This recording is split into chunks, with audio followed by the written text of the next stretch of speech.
Hey guys, pressing my block. we look like a mess here, but we really do have a plan. Yes, there is an intention behind this giant pile of fluffiness. Pillows. We like pillows. We do, clearly.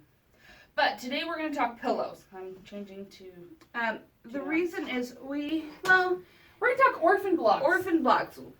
What's an orphan block? What's an orphan block? A lot of times when you make a quilt, like say this one, maybe you make an extra of one of them. Or you make a test block. Right, with some Or- sample fabric, or sometimes, like, I'm working on one right now that's stars out of a fat quarter bundle. It needed 18 fat quarters, I have 21, so I have some extras. Well, I did that with one of my most recent so ones. it's like, am I going to make the quilt bigger, or, I don't know. But, in any case, we are going to turn that orphan block, the leftover from a quilt, into a pillow. So Now the we orphan made this block we're one using here a few weeks ago, right? When we Right. had the comfort and joy with the holiday homies. So I have this cute little star block that we we made made here and serves no purpose. not a So thing. we're gonna make it serve a purpose. And what we're gonna do is we're gonna turn it into something like this. You guys might remember our stomping ground elephant block that we made here Mhm. as well. I went ahead, made the block, added a border, quilted it back, made an envelope back. It's going to be a pillow if I ever put a pillow form in it. Right. But now it just hangs at the shop like this and be's cute. So we're gonna turn this. It bees cute. It Is She likes my grammar. It's really fun. it's awesome. Okay, so to do that, and once we get moving, I'm gonna pull these out and start telling you about some of these pillows. Okay. We want block. to add a border. We don't like to just make an orphan block into a pillow straight on. And I'm gonna show you in a minute In a why minute we do that. why. How big is this block? I don't So remember. we need to measure our block So and add a border. This is a 10.5-inch block. I'm gonna add a 2.5-inch border to this. This is a remnant Scrap. from making the quilt. So everything I have here is Leftovers. scraps. Okay, Jen, go through those and tell them what the pieces are. All right, so what we have here, we have some leftover flannel. This can be good as a back. This is from a whole different project, but it's Totally a big different enough project. piece for a back of my pillow. Big enough piece. All right, we have some leftover wide back, also a scrap. You know, definitely a big enough scrap to keep. But we're gonna use this as our lining. This is going to be the lining, because when we quilt the pillow top, there has to be something we quilt it to. Why do we quilt pillow tops?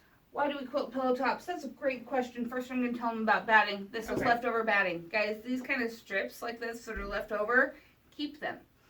Or Um, donate them to Project Linus. But they're really great How for big was stuff that like block? this.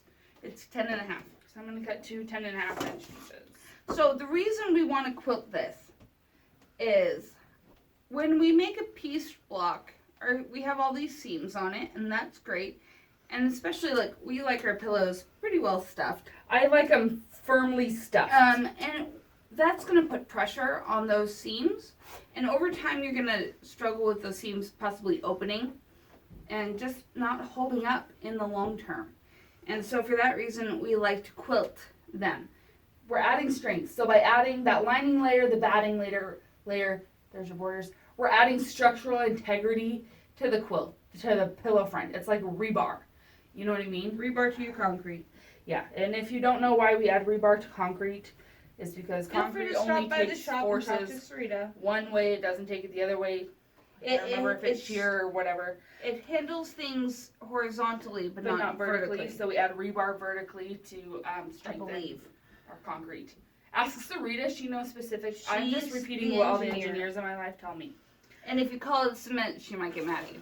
It's not cement. It's concrete. Cement is glue that holds aggregates together that make concrete. Right. Concrete Cement is a is mixture of aggregates and cement.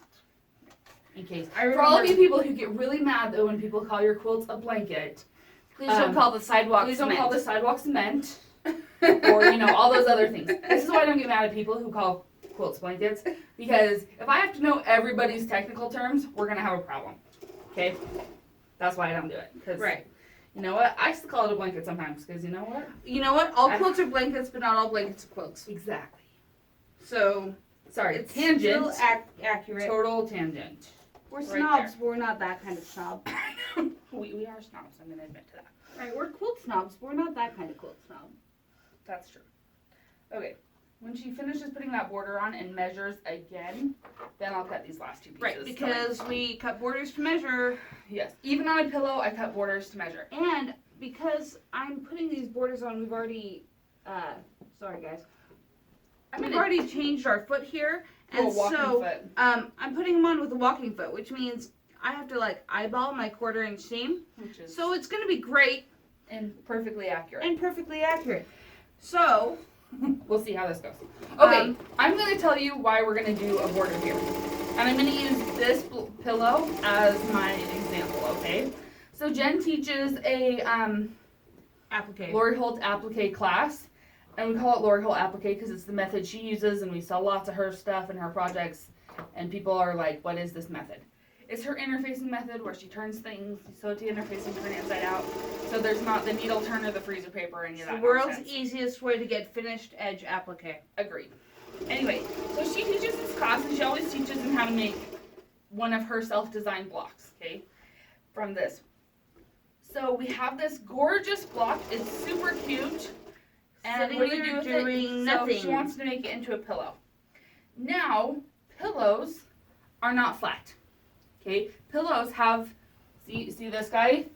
It starts out like this, but it doesn't finish like this because pillows have a curvature. They're going to do this, okay? They're going to curve up and over. And so, that's why we like to add borders, okay? So she sewed on this little stop border, which gives it a nice decorative element, that visual break, and then a thicker border. And the way that, and how she did that, what she ended up doing was now her really pretty block is right here in the middle of the flat part of the pillow. Mm-hmm. And the border takes up the curvature of the pillow. Yeah, so the decorative portion of it is not lost at all. Yeah, you don't lose any of the decoration by having added the curvature of the pillow. Mm-hmm. Okay, so I added a small border on my elephant block because, I didn't want his ear getting lost or, anything like that. Or even on this side, you would have lost his nose in the trunk. Well, and the star, it would be a block with... And the block, the star, you would just see the square and some things coming off of it. So that's why we want to add borders a lot of the time to our pillows. Okay? Mm-hmm. Can you hand me that guy? Okay, I'm going to tell you guys about this one. This is what happens when you don't add a border to your pillow. I made 4 of these last year for my husband and his sisters and his mom out of his dad's ties. I'm going to hold it while she presses. So my father-in-law passed away about 2 years ago, and my mother-in-law wanted to do something with ties. And so Liz made these 4 quilt blocks, these nice Dresden plates, did a little bit of applique in the center. That's on another tie. Because I'm, on another tie, using your materials. And then she appliqued that down and then quilted all 4 pillow tops. The reason... My only regret on this project, you guys, is I should have made this block about an inch bigger. So this one wouldn't have necessarily needed a border because it's appliqued onto the background. Onto a solid piece? So the background ideally would have been a little bit bigger. My regret once I stuffed it was that I hadn't made enough background. It looks really nice flat. I mean, it still looks really nice as it is, but you lose the points on the Dresden plate. You don't quite see the circle of the Dresden the way I would ideally like to. It's still a great project. It's still a beautiful project. It's still a nice memory pillow for, Eric and his siblings and his mom. But it does make that bit of difference when you have the border versus not having the border. Mm-hmm.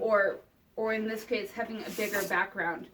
So, for instance, Liz's Nebula pillow here. Oh my gosh, you have skunks on the back. Of course I have skunks on the back. My favorite print from that line. Because I want a skunk.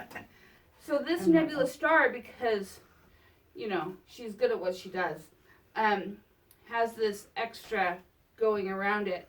I mean, and it could have even been a little bit bigger, but it's big enough that the points are still seen before they get lost all the way over here in the curvature of the pillow.